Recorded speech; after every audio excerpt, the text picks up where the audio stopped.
पन्ना से बड़ी खबर सामने आई है। विधायक बृजेंद्र प्रताप सिंह के प्रयासों से पन्ना विधानसभा क्षेत्र को एक के बाद एक विकास की सौगातें मिल रही हैं। 29 मई को मुख्यमंत्री डॉ. मोहन यादव के पन्ना प्रवास के दौरान आयोजित कार्यक्रम में उन्होंने पन्ना वासियों के लिए कई अहम घोषणाएं की। इस अवसर पर मुख्यमंत्री ने पन्ना में मेडिकल कॉलेज का शीघ्र भूमि पूजन कराने की बात कही। साथ ही श्री जुगल किशोर लोक निर्माण का भी भूमि पूजन कर समृद्ध और पर्यटन विकास का संकेत दिया। उन्होंने पन्ना की ऐतिहासिक रथ यात्रा को धर्मस्व विभाग में शामिल करने और बुंदेलखंड केसरी महाराजा छत्रसाल की जीवनी को स्कूल ऑफ कॉलेज पाठ्यक्रम में जोड़े जाने की घोषणा भी की। इसके अतिरिक्त श्री जुगल किशोर महालोक में अन्य मंदिरों को शामिल कर बजट बढ़ाने, अजयगढ़ के सामुदायिक स्वास्थ्य केंद्र को उन्नत करने, चंदेलकालीन तालाबों को पुनर्जीवित करने, छत्रसाल स्टेडियम का निर्माण शीघ्र पूर्ण करवाने तथा ब्रिजपुर में नवीन शासकीय महाविद्यालय प्रारंभ करने की योजनाओं की भी जानकारी दी गई। मुख्यमंत्री ने धर्मपुर को तहसील बनाने की संभावनाओं पर भी भरोसा दिलाया। इन घोषणाओं के लिए विधायक बृजेंद्र प्रताप सिंह ने मुख्यमंत्री डॉ. मोहन यादव और भाजपा प्रदेश अध्यक्ष का आभार प्रकट किया है। क्षेत्रवासियों ने भी विकास के इस कदम का स्वागत किया है। जुगल किशोर लोक के लिए माननीय मुख्यमंत्री जी क्या कहकर गए हैं, क्या घोषणा कर गए हैं? आपको पता है कि माननीय मुख्यमंत्री जी छत्रसाल जयंती के अवसर पर जिस दिन पन्ना जिले का गौरव दिवस था, उस दिन उन्होंने हमें समय दिया था और हम उनके आभारी भी हैं कि आज उस कार्यक्रम में वो आए और उस कार्यक्रम के तहत जो भी हमारे द्वारा एक जनहित में मांगी की गई थी, चाहे वो जुगल किशोर महालोक के भूमि पूजन में और भी जो मंदिर हैं, चाहे वो बदलाव जी का मंदिर हो, गोविंद जी का मंदिर हो, राम जानकी जी का मंदिर हो, महामती प्राणनाथ जी का मंदिर हो, सभी को बजट देने के लिए और उस जुगल किशोर महालोक में शामिल करने के लिए वो घोषणा कर गए। इसके साथ साथ महाराजा छत्रसाल जी की जो जयंती है उसको और भव्यता देने के लिए और उनका जो पाठ्यक्रम में शामिल करने के लिए उनका इतिहास जीवनी को, क्योंकि अभी तक पाठ्यक्रम में शामिल नहीं था, हम अन्य लोगों को देखते थे, लेकिन महाराज छत्रसाल जो हमारे गौरव रहे हैं उनका जीवनी या उनका इतिहास उसमें नहीं था पाठ्यक्रम में, कॉलेज का हो, स्कूल का हो,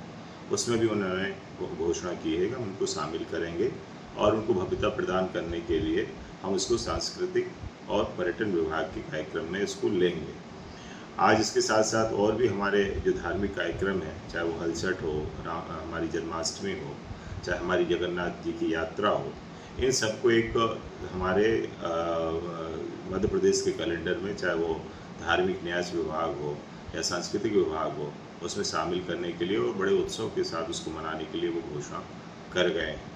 इसके साथ और भी अन्य मांगी की थी कि हमारे पन्ना भी एक चंदेलकालीन हमारे यहाँ तालाब है,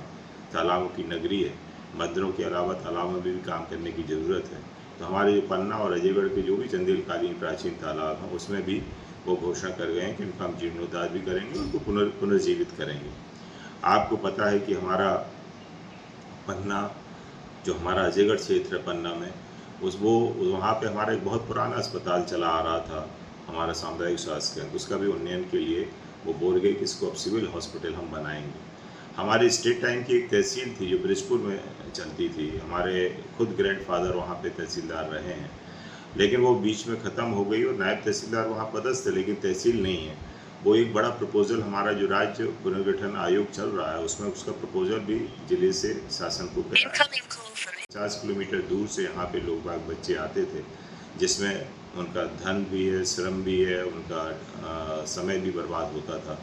तो इसलिए हमारे ब्रिजपुर में कॉलेज के लिए भी वो घोषणा हमारी कर गए हैं।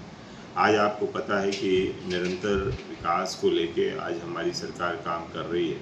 और इन सब चीज़ों को लेके हम लगातार उनसे हम मांग करते रहे हैं और इसलिए ये सब चीज़ें यदि मिली हैं तो ये जनहित के लिए हैं, जनता के लिए हैं। आज जो हमारा एक छत्रसाल स्टेडियम है जो बहुत लंबे समय से हम देख रहे हैं कि एक नेचुरल ग्राउंड है, लेकिन यहाँ की सुविधाओं से जितनी सुविधाएं होनी चाहिए वो सुविधाएं नहीं हैं, जबकि हमारे स्टेट और नेशनल लेवल पे यहाँ पे प्लेयर्स जा रहे हैं, एथलीट्स जा रहे हैं। इसलिए उसको सब सुविधा बनाने के लिए भी वो घोषणा कर गए हैं और इसलिए मैं मानता हूँ कि ये सब बड़ी देन है जो आज वो जनता के हित में और जनता के लिए वो दे के गए हैं। और इसलिए मैं पन्ना विधानसभा की जनता की तरफ से मैं माननीय मुख्यमंत्री जी का आभार प्रकट करता हूँ और सभी जनता को भी जो जनता ने आशीर्वाद दिया है कि जनता की तरफ से भी मैं एक आगे जनता को भी आग्रह कर रहा हूँ कि जो आपकी जनहित की मांगें थी, जो हमारे सामने मुख्यमंत्री के सामने रखी थी, उसको माननीय मुख्यमंत्री जी ने पूर्ण किया है, तो जनता भी उनका आभार प्रकट करे, इतनी बात मैं कहना चाहता हूँ।